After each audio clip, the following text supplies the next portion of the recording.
Okay, here we are doing another interview with the Sacramento startup founders, and today we have the co-founders of GymHit. Guys, you want to introduce yourselves? Yeah, my name is Gabriel Gomez. I'm the CEO of GymHit. My name is Nicholas Trosko. I am the COO of GymHit. And tell us a little bit about your backgrounds. What led you into the path of entrepreneurship? Yeah, so I started in the fitness industry when I was about 18 years old. Worked as a personal trainer at 24 Hour Fitness. Worked at multiple gyms at every single level, and then that's where I met Nick at a Gold's Gym about 8 years ago. And he can kind of go into his background. Yeah, I grew up in right outside Washington, D.C. Went to George Mason University, graduated a degree in exercise science and nutrition. Carried that through. I'd been in the fitness industry my whole career. Got into sales and then eventually started my own health club consulting company. Started working with other software companies in the fitness industry as well. And that's where we kind of fostered the idea of GymHit software. Yeah, well, 4 years ago I got into software in San Francisco, Silicon Valley, in different verticals in the medical field and HR benefits and things like that, and saw what other platforms were out there. And so that's when Nick and I got together to try to build something better than what's currently out there. Have you always had a passion for entrepreneurship, or is it just kind of you've kind of stumbled into it because of your interest in the fitness industry and the software background? I mean, for me, I never really thought of it until I came out to California. But I think the fitness industry lends itself to be very good for entrepreneurs. I mean, it's kind of an open forum for anybody to come in and kind of create whatever business they want to do. There's no uniform way to run a fitness business, so especially with the boom of technology in the last 5 to 7 years, with e-commerce platforms, with easy ways to take payments. You could see people like a place like this wouldn't have been able to even be a business 15 or 20 years ago. So it lends itself to be something that's a great forum for an entrepreneur to come in and really be successful. Yeah, for myself, I mean, I've done multiple smaller businesses. I had a Christmas light installation company. I've done a bunch of different random things because I always knew that I wanted to own my own business and to work for myself and to be able to create my own business and control my own money. So this is something that was very natural for me to do, always being in sales. It was a very seamless transition. Okay. Yeah. So tell me a little bit about GymHit. What does GymHit do and who's it for, that kind of thing? Yeah.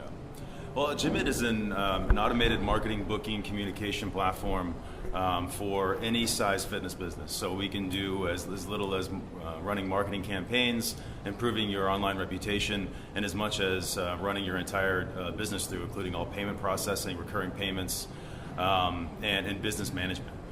So the idea for us when we started was to take any size business and really allow them to look like a legitimate business when somebody's searching for them online.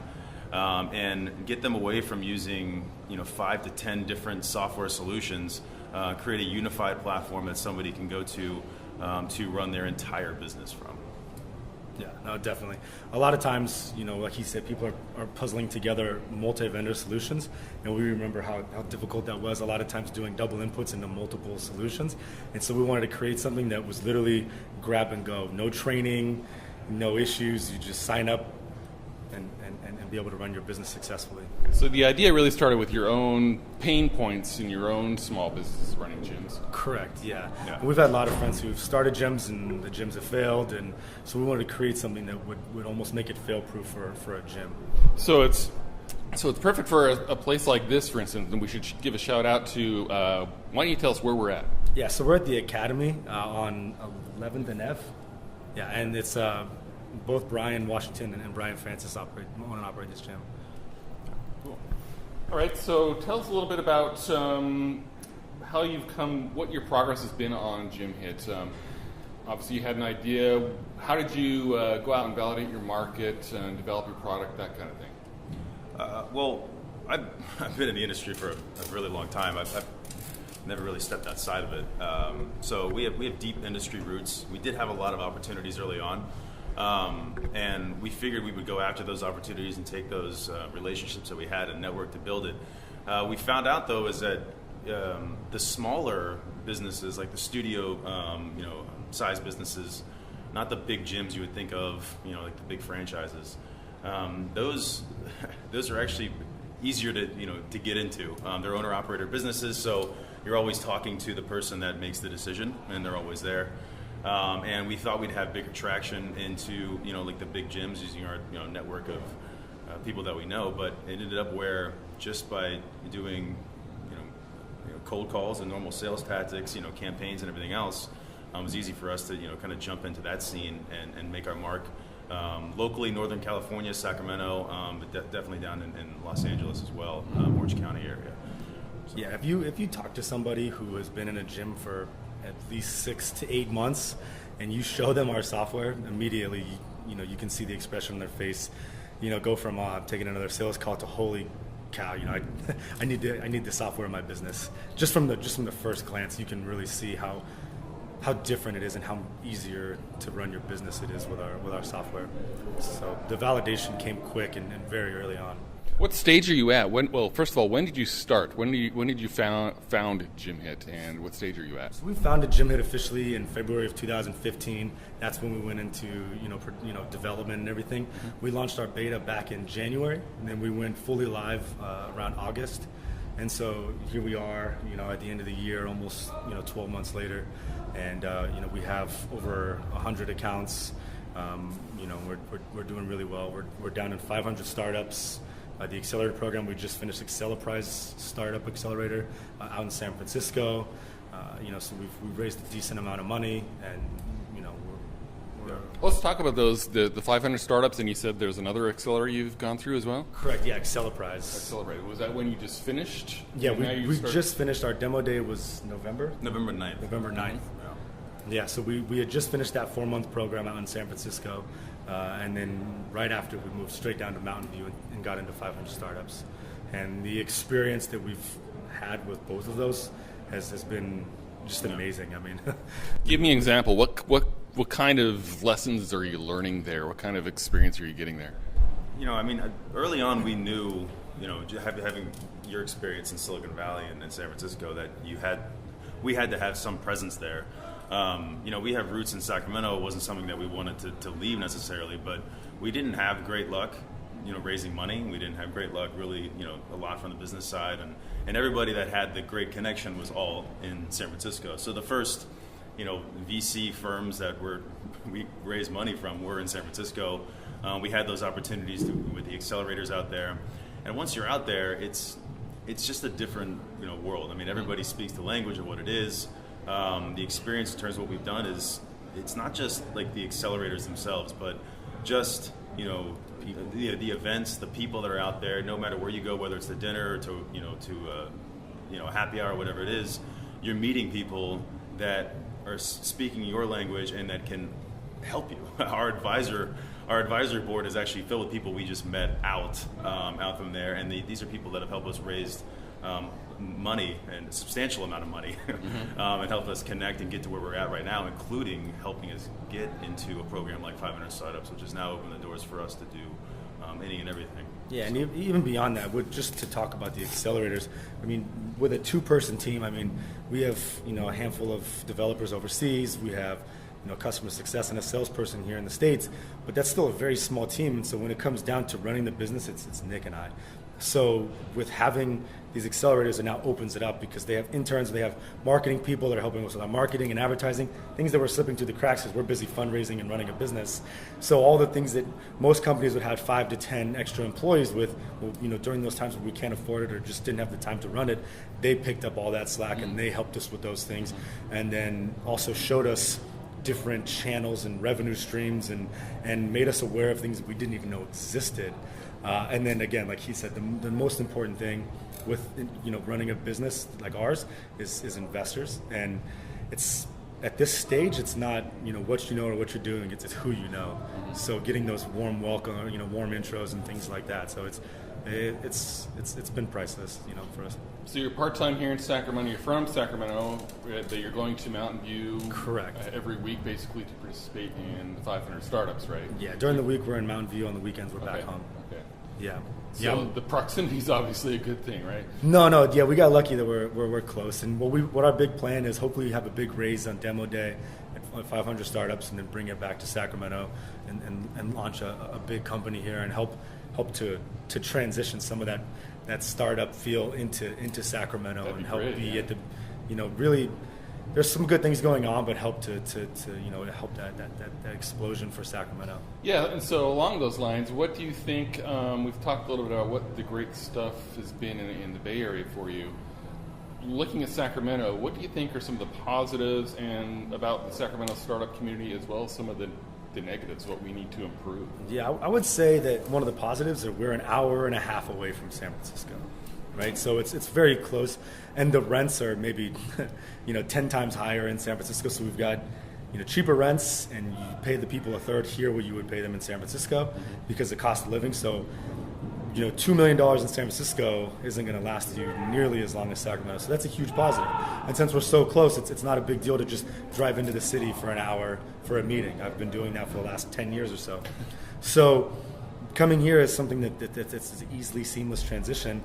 I'd say the hard part, one of the negatives is there's not a lot of big startups here. There's not a lot of traction yet. Mm-hmm. So getting big money to come here without you going and getting it first is very difficult. Early on in Sacramento, we ran into this circle of, I know someone who will give you money, I know someone who will give you money, and it was kind of just a circle. And then finally someone directed us to San Francisco. We're getting money out there now, and now we want to bring it back and hopefully create this pathway for that to continue to happen. Some of that back. Yeah, we've had some success with Parable coming here and support paid from the Bay Area. Mm-hmm. I don't know if you saw about that. Greater Sacramento Economic Council's done a lot of work to bring some of those. Yeah, no, and good things are coming for sure. They're definitely happening. We need a little bit more to kind of bring more attention here. Right. Yeah. Yeah, I mean, we've met so many people with some of the events around here early on, and it's especially even staying in our industry, other companies that are startups that we've helped along the way and help raise money and help kind of get everything going and get them off the ground. But so there's entrepreneurs here, absolutely, and like you said, it's the fact that it's so close to that. It helps not only be close to that going there, but also should be easy enough to bring it over here as well, and get people over here, because the price difference is hate to just focus on money, but it's a completely different world. It is. So you're going to be, when is your demo day for 500 startups? February 15th. February 15th. So once you get through that accelerator, what's next for GymHit? Moving back into Sacramento and starting to build out a team of customer service reps, sales reps, our more of a stateside dev team, and really start to try to become a part of the startup community here in Sacramento and build it up and bring a lot of our connections as well back to Sacramento. So you're going to be looking to hire people here? Correct. Yes. Yeah. Do you have any idea what size team you're going to be looking for initially? I'd say probably within the 6 to 8 months afterwards, probably about 10 to 12 people. Yeah. And you're looking for a space? Have you got a space in mind already? Still looking. We haven't really given too much thought to it yet. We used to, before we moved into San Francisco, we were at the Retro Lodge. Right behind us. Right behind us. That's right over here. Retro, I think it's 11th and H. Yeah. So that was a fun space. But yeah, we'll definitely be looking for a space when that time comes. Any ideas how you're going to find the talent you need here? Sacramento State and UC Davis, there should be plenty of technically adept people here. What are your thoughts on that? Yeah, I know, definitely taking advantage of Sacramento State and Davis. The last, I think, 5 or 6 years, I've worked with the business department there, and they come out and they interview me, and then they put together like a marketing plan or something for the different businesses that I've ran. So I'm already somewhat immersed into that, doing the same thing with Davis, bringing people in at the startup events, and then obviously, online type recruiters and things like that. Angel List. Angel List. Angel List is a huge one in San Francisco. I've seen a few listings here in Sacramento, so trying to also build that up here too. Angel List is a great one and we've had some hires that were in the middle of the country, different states and everything else. It's great for entrepreneurs, people that are coming, especially with entrepreneurial studies degrees, are coming out of there at college and looking for getting with a company at the ground floor. So yeah, definitely. All right, so what advice do you have for other entrepreneurs who are maybe not as far along as you are, have an idea, maybe they've started a business? What advice do you have? What I would say straight off the bat is be persistent and be creative. Early on, when we put all of our money into it, we ran out of our own personal funds. We were going out for our developers and our designers and selling design work and software work for them to get credits for them to continue to build our software, because we're both non-technical founders. So we had to do whatever we could do to just That's get it just done. one example of And that's, creativity. and that's one example. There's 100 other things that we did. So the number one thing that I would say that Nick and I have figured out is just keep going, figure out a way at any cost, and never give up just because you hit a bump in the road, no matter how big it is, because the first 3 or 4 years are going to be up and down. One day you're going to be happy, the next day you're going to be, hitting your head into the wall trying to figure out what to do. I can tell you're holding back there. Yeah. Yeah, but it's the truth, is that like you have to really know what entrepreneur means to you. It doesn't mean that, hey, I have this great idea and I'm going to do whatever it takes while I live comfortably to see it happen. It really means that you give up everything for that idea, and that essentially becomes your life, and you can't. Nick lived on my couch for 6 months. Yeah, all those decisions. Yeah, it's not ramen, living on the couch, literally giving up your weekend, protein bars and rock stars. We were looking for the cool entrepreneur story. It's not as fun as it sounds. We're actually going through it. But it was it's what happens, and it's what you end up having to do. And we've accomplished a lot, and we still have a ton more to go. But we were at that beginning stage of, hey, what do we do? And we had no idea. But what he was saying is, it's just persistence. It's continuing to just talk to people and send out thousands of emails and make thousands of phone calls and never stop. And understanding what your business is too, like how much money do you need to raise, what your revenue model is, like everything you're going through that. I mean, that's early on, defining what you need to do at first. We knew early on that we had to raise money, so that helped. But definitely read as much as you can about fundraising, as much as you possibly can, because it's a crazy world if you've never been in it. And that's actually what the exciting thing is too, is that we've helped people, other businesses and everything out here build out their decks, help raise money, help get everything going, and that's really what we want to do, and that's what's great thing about it is the number one thing. Right, exactly. The number one thing is resources. The problem that we saw with Sacramento was that there weren't any resources. So just being able to talk to somebody, not just reading, but be able to say, hey, look, here's an example. Here's what I did. Here's what happened. And we've invited people out to San Francisco to the our demo days, to the accelerators, the 500 startups, and they can see kind of, hey, look, this is what happens, what you do, get experience of it, make introductions, and those are real introductions to people, and that's what it takes, and that's what those places have that Sacramento doesn't have yet, that needs to be built up, because that is the number one thing. Sacramento's starting to get it. Yeah. I see it's definitely a good piece, but when you're comparing it to San Francisco, it's but yeah, I mean, it's just the other day I actually reached out to a buddy of mine who owns a Sacramento startup, and I said, hey, I know you've received some investment. Can you introduce me to those guys? And then what I'll do is I'll introduce you to the guys that invested in us, and we can kind of feed off of each other that way. And we started, trading names and numbers back and forth. And cool. That's a great thing to do, because there's nothing like a warm intro to an investor, right. And especially if they've invested in your company already. Yeah, they work. Yeah. So you talked a little bit about the trials, sleeping on the couch, eating ramen, and how difficult entrepreneurship can be. Talk about a little bit some of the highs. What's so fun about it? The highs are compared to really nothing. I mean, we were down to $3,000 in our bank account once, and then we got a $150,000 check, and you're just happy, relief, like. And to just sit back when you look back and you look at your new, your MRR or the money that you've raised, or just the things you've accomplished, or when you sit down with someone who knows the industry or knows what you're doing, and they say, wow, what you've created is amazing. And then we sit there, and not to pat ourselves on the back, we go, wow, I don't take the time enough to realize how amazing of a product that we make.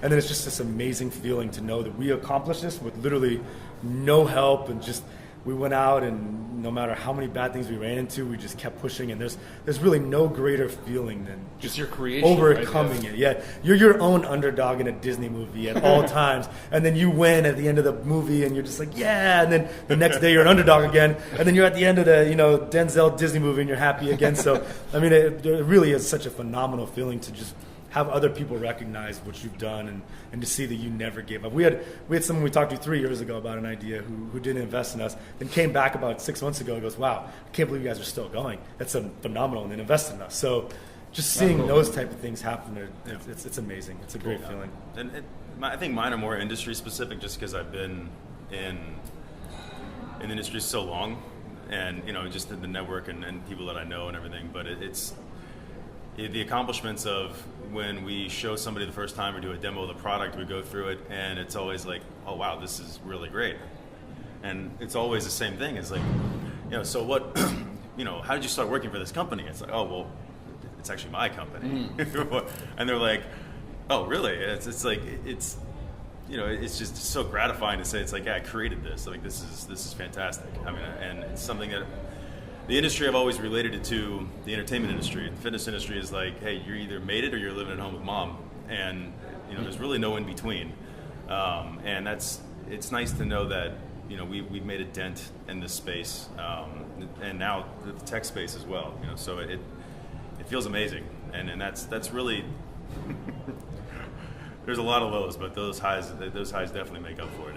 It's pretty gratifying. Getting into something like 500 startups is also like such a phenomenal feeling. Less than 3% of people who apply, get in, and people from all over the world, not just in the United States, all over the world, apply for these same spots, and just knowing that we got into something like that. I mean, we were jumping up and down and dancing and shed some tears, and literally, it's just such an amazing feeling.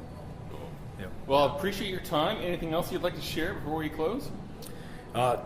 Basically just go out and make something happen. That's Cool. just the best thing I could say to anybody.